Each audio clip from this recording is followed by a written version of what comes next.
तो ये थी आज की हेडलाइंस और अब शो की शुरुआत करते हैं। आज हमारे साथ हैं एंजल वन के प्रथमेश माल्या और एसएमसी कॉमट्रेड की वंदना भारती। आप दोनों का बहुत बहुत स्वागत है और सबसे पहले आप उनसे आज की स्ट्रैटेजी समझ लेते हैं। तो प्रथमेश, ओपेक की बैठक और डॉलर में जोरदार मजबूती के बीच नॉन एग्री कमोडिटीज में आप कहां स्ट्रैटेजी बनाने की सलाह देंगे? नमस्कार। ओपेक की बैठक में मेरे ख्याल से ओपेक बिल्कुल सहमति में नहीं है यहाँ पे ऑयल आउटपुट कट करने के लिए। तो मेरे ख्याल से ये इवेंट जो है वो देखने लायक होगा ऑयल मार्केट्स के लिए।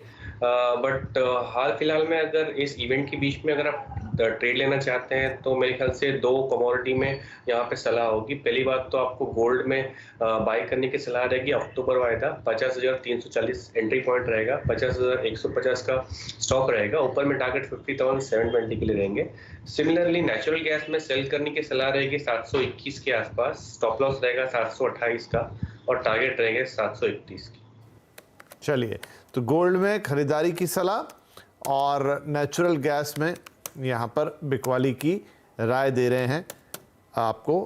तो चलिए, ये तो दो चीज़ें हो गई जो कि हम नॉन एग्री कमोडिटी की तरफ देखेंगे, लेकिन जरा थोड़ा एग्री कमोडिटी का भी रुख कर लें। वंदना हमारे साथ है। तो वंदना, आज एग्री कमोडिटीज में कहाँ ट्रेडिंग की सलाह देंगी आप?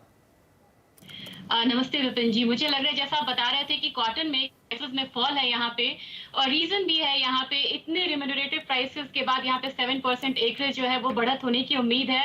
और दूसरी चीज ये है कि नॉर्थ इंडिया से यहाँ जो सप्लाई है वो स्टार्ट हो गया और अक्टूबर में सप्लाई फुल।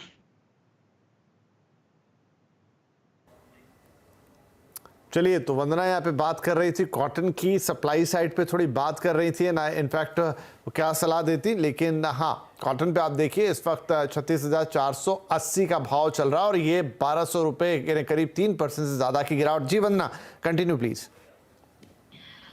जी, वो मैं बता रही थी यहाँ पे कि जो फॉल है थोड़ा सा यहाँ पे कंटिन्यू हो सकता है। यहाँ पे 36,500 पे अगर हम सेलिंग करते हैं तो मुझे लग रहा है कि इजीली यहाँ पे 36,100 तक प्राइसेस आएंगे। इसके लिए स्टॉप लॉस यहाँ पे लगाना होगा 36,700 का। लेकिन वही कोई यहाँ पे पोजिशनल कॉल लेना चाहते हैं तो मुझे लग रहा है कि प्राइसेस में अभी शॉर्ट टर्म में यहाँ पे फॉल जारी रहेगा और हो सकता है कि हम एक बार 35,500 तक के लेवल्स आता हुआ देखें। दूसरी कमोडिटी यहाँ पे ग्वार है। जैसे कि यहाँ पे ग्वार का हम जानते हैं कि क्रूड ऑयल से पॉजिटिव कोरिलेशन है और वहां पे एक जंप आता हुआ हमें दिख रहा है और यहाँ पे भी लोअर लेवल बाइंग बढ़ रही है। तो मेरे ख्याल से इस काउंटर में बाइंग जो है वो बढ़त यहाँ पे जारी रह सकती है। 4950 के लेवल पे अक्टूबर कॉन्ट्रैक्ट को यहाँ पे बाई करना होगा, 5100 का टारगेट होगा। स्टॉप लॉस इसके लिए हम लगा के चल सकते हैं 4880 का। चलिए, तो यहाँ पर कॉटन में बिकवाली की सलाह है, लेकिन ग्वार में जो है वो खरीदारी की सलाह दे रही है वंदना अक्टूबर वायदा के लिए। और ये ताज़ा भाव आपके सामने ग्वारगम ग्वार सीड दोनों में ही, जहाँ पर एक जगह तो आप देख रहे हैं करीब 1.5% की बढ़त है, 9,488 के ऊपर कारोबार। लेकिन ग्वार सीड में एक बहुत ही फ्लैट टू नेगेटिव टाइप का ट्रेंड दिखाई दे रहा है। ग्वार सीड NCDX पर अगर देखें 4,853 पर इस वक्त कारोबार करते हुए हल्के से लाल निशान के साथ। तो ये तो हो गई आज की ट्रेडिंग स्ट्रैटेजी। अब चलिए, अब थोड़ी सी बातचीत हम कर लेते हैं मॉनसून के ऊपर।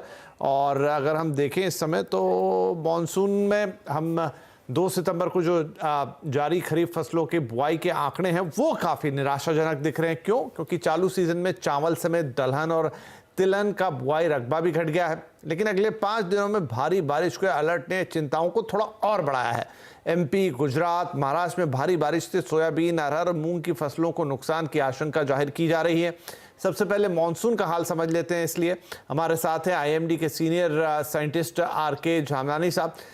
तो जामनानी सर, मॉनसून का ताज़ा माफ़ कीजिए जनमानी साहब, तो यहाँ पर जो मॉनसून का ताज़ा आंकड़ा है बड़ा स्कैटर्ड सा है कि एक तरफ बहुत सारी बारिश हो रही है, ज़्यादा बार बारिश हो रही है, कहीं कहीं नहीं भी है। ताज़ा अपडेट आपका क्या कहता है, किस तरीके के अनुमान है? जनामनी जी।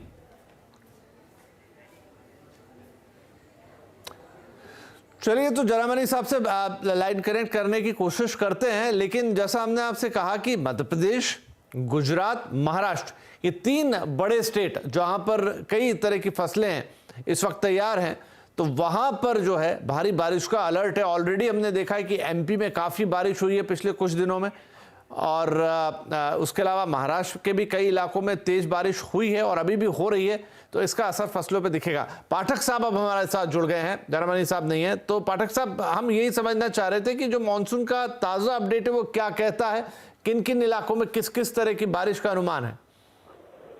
बारिश का अनुमान तो आपने अभी बताया कि 4-5 दिन भारी बारिश का अनुमान बता रहे हैं। जी जी।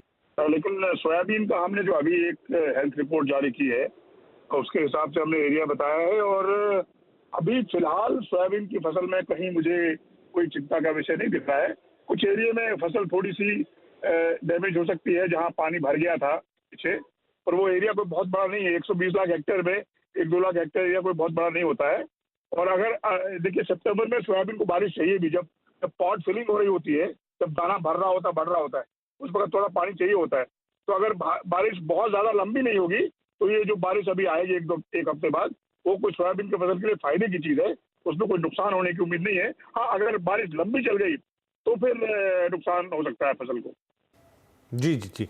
तो पाठक साहब, यहाँ पर जैसा आपने बताया भी, सोयाबीन के लिए खास तौर पे अगर मैं पूछूं तो कितना नुकसान हो सकता है? देखिए, अभी हमने कोई फसल का एक्चुअल आंकड़ा निकाला नहीं है कि फसल कितनी होगी, क्योंकि अभी बहुत प्रीमेच्योर है। ये जो सितंबर का महीना है ये सबसे क्रूशियल है। इसमें पॉट फॉर्मेशन होती है, पॉट फिलिंग होती है। इसमें अगर बहुत तेज बारिश आए तो नुकसान है, अगर एकदम सूखा पड़ गया तो भारी नुकसान हो सकता है। तो अभी मुझे लिए कोई फसल का अनुमान देना जो है वो बिल्कुल प्रीमेच्योर है। जो लोग बोल रहे हैं वही मुझे लगता है कि वो जंपिंग बिगन वाली बात है। अभी अनुमान तो मैं कुछ दे नहीं सकता कैसा होगा। जहां तक डैमेज का सवाल है, कुछ जिलों में जैसे नांदेड़ में, अकोला में, वर्धा में, यहाँ पे फसल थोड़ी सी लो लाइंग एरिया में पानी भर गया था, वहाँ थोड़ा डैमेज है। ऐसे जो भोपाल बेल्ट है उसमें थोड़ा पानी भर गया, वहाँ भी थोड़ा डैमेज है। अशोकनगर, गुना में पानी भरा। लेकिन ये ओवरऑल जो एरिया है सब मिला के कोई बहुत बड़ा एरिया नहीं है, 2-3% एरिया है। इससे कोई बहुत बड़ा नुकसान होने की उम्मीद नहीं दिख रही है मुझे। अभी जब आगे क्या होता है इस महीने में उसको देख के पता लगेगा जब हम अपना आंकड़ा जारी करेंगे। चलिए, तो जनमनी साहब जुड़ गए, थोड़ा उनसे भी आइडिया ले ही लेते हैं तो थोड़ा साफ हो जाएगा और मामला। जनमनी साहब, क्या अंदाजा है मानसून को लेकर अभी?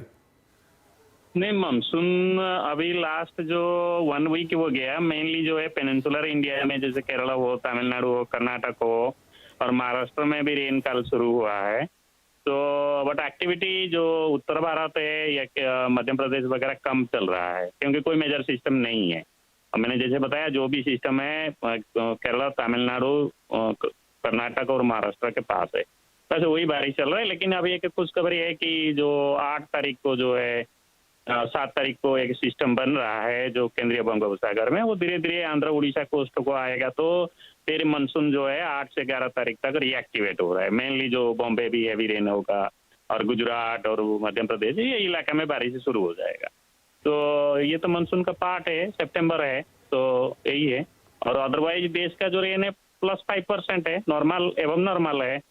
और सभी को मालूम है कि हमारा जो मेनली जो उत्तर प्रदेश है, झारखंड है, बिहार है, गैंगेटिक वेस्ट बंगाल है, वहाँ अभी भी डेफिशिएंट है। सबसे ज्यादा चिंता का है उत्तर प्रदेश का जो डेफिशिएंट है -45% है, जहाँ मतलब एक्चुअल रेन जो हुआ 33 से 37 सेंटीमीटर हुआ है, बट नॉर्मल जो है इनका 60 से 66 यानी 45% नेगेटिव में चल रहा है परसेंटेज डिपार्चर में।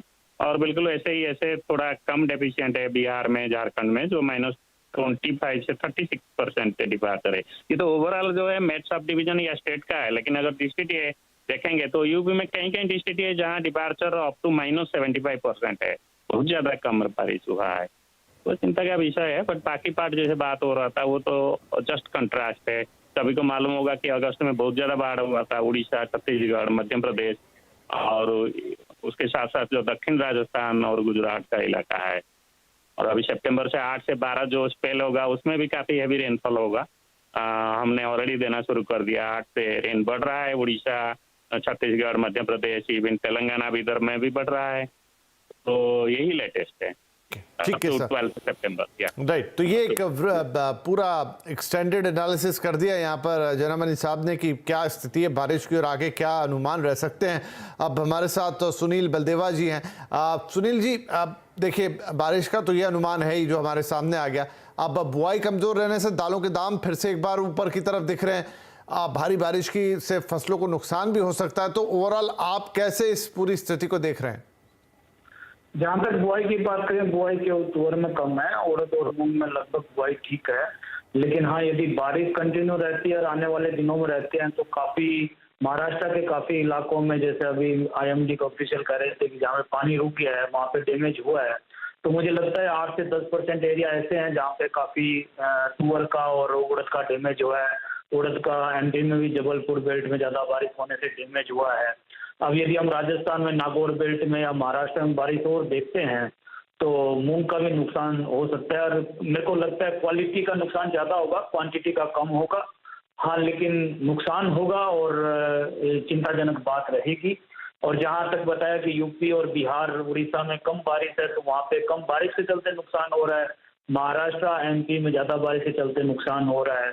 तो ये हमें आगे आने वाले 10-15 दिन बहुत क्रूशियल रहेंगे। यदि इसमें मानसून ठीक रहता है तो हम एक बहुत अच्छी फसल प्राप्त करेंगे। यदि इसमें मानसून की स्थिति सही नहीं रहती है तो हमें एक बहुत बड़ा डेफिसिट भी देखने को मिल सकता है। जी जी। तो पाठक साहब, अब क्योंकि बात हम कर रहे थे सोयाबीन की, आगे आप क्या स्थिति देख रहे हैं? आपने कहा कि उतना कोई मेजर चिंता वाली बात नहीं है, लेकिन अगर मैं आपसे कहूं कि आगे चलते हुए क्या स्थिति बनेगी तो क्या कहेंगे पाठक साहब? चलिए, शायद पाठक साहब अभी फिलहाल हमारे साथ नहीं है। तो यहाँ पर अच्छा बलदेवा जी, ये बताइए कि दालों के दाम में आपको और बढ़ोतरी यहाँ से होती हुई दिख रही है? जहाँ तक मैं तुअर उड़द की बात करूँ, हमें केवल उड़दा जो है हमें केवल म्यांमार से सप्लाई है और म्यांमार के भाव जो है अभी जो हमारी कॉस्टिंग बढ़ रही है और जो यहाँ पे भाव है उससे काफी ऊपर है। तो म्यांमार में हम उड़द के, जहाँ तक उड़द की बात करूँ मैं केवल म्यांमार पे इंटरनेशनल मार्केट पे हम उसी पे डिपेंडेंट है। लेकिन तुअर की बात करूं तो तुअर अफ्रीका कंट्री से काफी आ जाएगी। वहाँ पे फसल भी अच्छी है और करीबन 4.5 लाख टन का MOU सरकार का भी अफ्रीकन कंट्रियों के साथ है। तो मुझे ये अनुमान है कि 4.5-5 लाख टन माल जो है इंडिया आ जाएगा। तो इस पे भाव में बहुत ज्यादा बढ़ोतरी नहीं दिखाई देगी।